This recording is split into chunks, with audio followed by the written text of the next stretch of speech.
I never lose sight of the fact family has lost one of their loved ones that night. Really heartbreaking. With the NBA draft being around a month away, we've discussed the likes of Victor Wembanyama and how we think his career will project. We've got to kind of go down the NBA draft board slightly and talk about Brandon Miller, because there has been some concerns with him being unfit and with him also not really interviewing well in the pre-draft process, which is kind of concerning, I guess. And via NBA insiders, very, I guess, profound and professional NBA insiders, it's from them. And I don't really know how to feel about it after Brandon Miller had that incident where he obviously had that gun in the back seat, but he was kind of unaware of it, and there was a murder with one of his teammates who murdered someone. So adding those two things up, it is a little bit concerning for these teams. But yeah, I kind of need to listen to what you have to say about the topic, because I know where I stand on it. Personally, I still would take him just because of his upside, and I think he's a good kid. But obviously there are a lot of concerns with Brandon Miller. Yeah, look, obviously around this time of the year, with all these draft interviews that take place and obviously the pre-draft process, a lot of things do start coming out, whether it's health concerns, whether it's character issues. You know, how much we make of this, how much of it is actually true, we won't really know. But obviously we know Brandon Miller, from what we know, he's actually coming off a pretty bad groin injury or a groin concern, and obviously they're pretty difficult to manage and to try and rehab. So that may be taken into account is why he's a little bit out of shape or he's put on a bit of weight. But in terms of him interviewing poorly, I don't really buy that whole narrative, because I've looked at interviews with Shams, I've looked at interviews with, like you mentioned to me the other day, Jonathan Gavoni.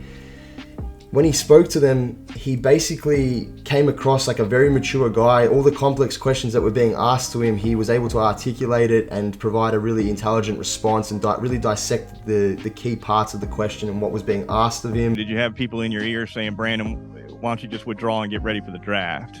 I hear a lot of people in ears of chants. I just feel like I just lean on these guys next to me, and it just build me up to a person that I am now.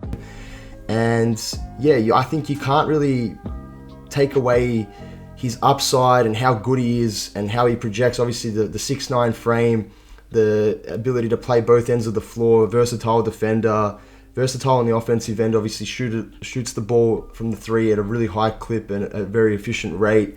So with that all taken into consideration, he's obviously had some bad games as well, where he hasn't scored any points. He's, second half of the season, you could probably say, was a bit of a disappointment. He wasn't as efficient as he was at the start of the year.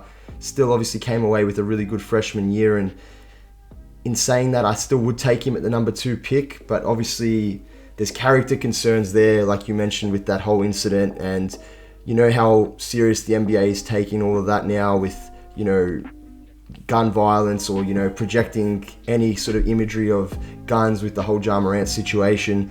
So teams are going to be a lot more diligent about it, and it may possibly scare some teams off, especially with all three factors being taken into play, that, out of shape, the character concerns, and obviously some of the play that he had in the second half of the season that might see him slide a little bit, but I don't believe it will affect him, in my opinion. And at face value, from what I see from him, he's a mature kid. He's a quiet-spoken kid, but he looks like he's very bright. So I would take him at number 2 still, and I think he'd fit in perfectly with the Hornets in terms of their wing depth. It just depends on what they decide to do with Miles Bridges, PJ Washington. Besides that, they don't really have much at the wings in terms of guys that are above that 6'5", 6'6" mark. Obviously, you've got Gordon Hayward, who's aging, we've seen the best of him now, and Terry Rozier, obviously an undersized guard. So it'll be interesting how they look at that, whether they decide to pick another guy in Scoot Henderson who's a little bit undersized. But I would see the safe pick, or the pick that I would take in this situation, would be Brandon Miller. But you never know come draft night, and you never know what sort of curveballs get thrown in the mix. So we'll just have to watch this space. It'll be really interesting come draft night what Michael Jordan and the Charlotte Hornets actually choose to do, because obviously the whole talk, throughout the last 2 years over this draft class is how both Victor and Scoot can be generational players. But we've seen in recent years that 6'4" and under guards hasn't really been, besides Ja Morant, I think he's a bit of an anomaly, but we still don't know if these small guards can save a franchise, and we've seen guys like Steph Curry do it, but besides that, Derrick Rose, Chris Paul, going down the years, who else is there? Russell Westbrook, guys like that, where they're under 6'4", they've had great careers, but they've all been ringless, but they've been the leader of their team. So it makes you question whether Scoot Henderson's draft stock will actually be deterred because of that point. And yeah, I think overall you're right. Brandon Miller does fit better with the Charlotte Hornets alongside LaMelo Ball. He shot like 40% from 3 on the year. He's 6'9". He has that Paul George type game to him. He plays two sides of the ball, and the Hornets need more defenders. And with Miles Bridges potentially coming back, you pair that up with Brandon Miller, LaMelo Ball, you got 3 like 6'7" plus dudes who are almost utilities and can play multiple positions. That could be a really nice fit. And yeah, based off what I said before with Brandon Miller being charged with, or actually not being charged with any crime, the point stands, like, you're innocent till you're proven guilty. And ultimately, Brandon Miller wasn't guilty. He was just in the vehicle and he didn't really know what was going on. So you can't really use that against a 19-year-old kid. And with him being unfit, it's like, look, there are reports that from like Jonathan Givony and some other NBA insiders that he wasn't really taking the pre-draft process seriously. But then David Aldridge, everybody knows him off The Athletic, he reported that he doesn't believe it will actually hurt Miller's stock. So I think it's been blown up a little bit.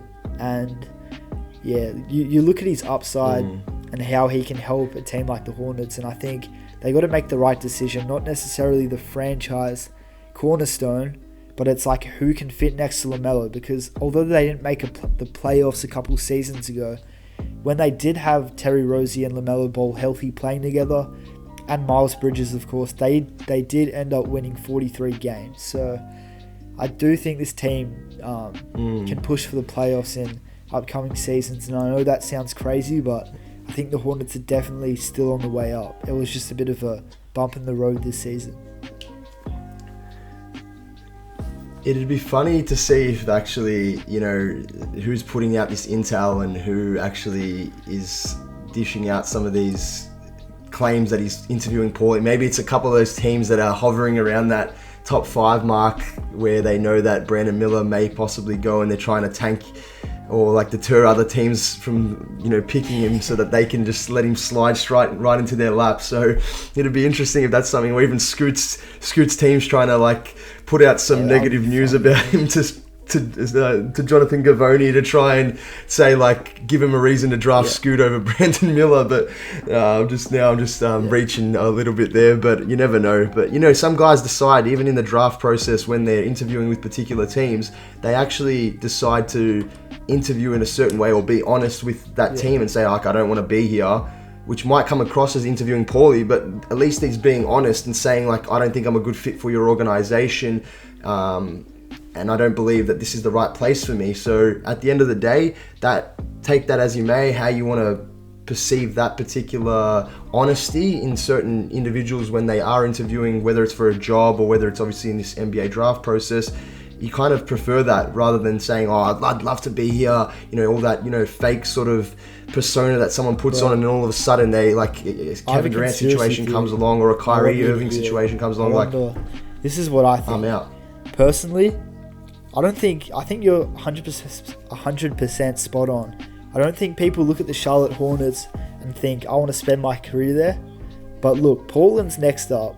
They want to make a move to be a potential championship caliber team, because they want to help Dame out, obviously, and give him the best supporting cast around him. I reckon they're looking at the Portland Trailblazers and thinking, I'd much rather play in Portland next to potentially Dame Lillard and some other things, or I want to get involved into a trade from Portland to another organization who's a ready-made competitive team, or like the potentially, who knows, maybe if, say, the Toronto Raptors were going after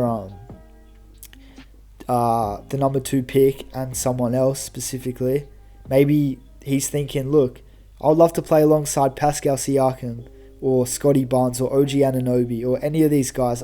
I like my future there much rather than in Charlotte, where nothing really ever amounts to winning. So it does make a lot of sense when you look at it from that perspective. 100%. So yeah, it's going to be interesting. Obviously, we've got a month, just under a month till the draft comes along. So there's going to obviously be a lot of things that happen between now and then, and a lot of things can change, and we'll just have to wait and see. But let us know your thoughts and what you think of the whole Brandon Miller situation. Do you buy it? Are you buying the whole talk of him being, interviewing poorly, being out of shape?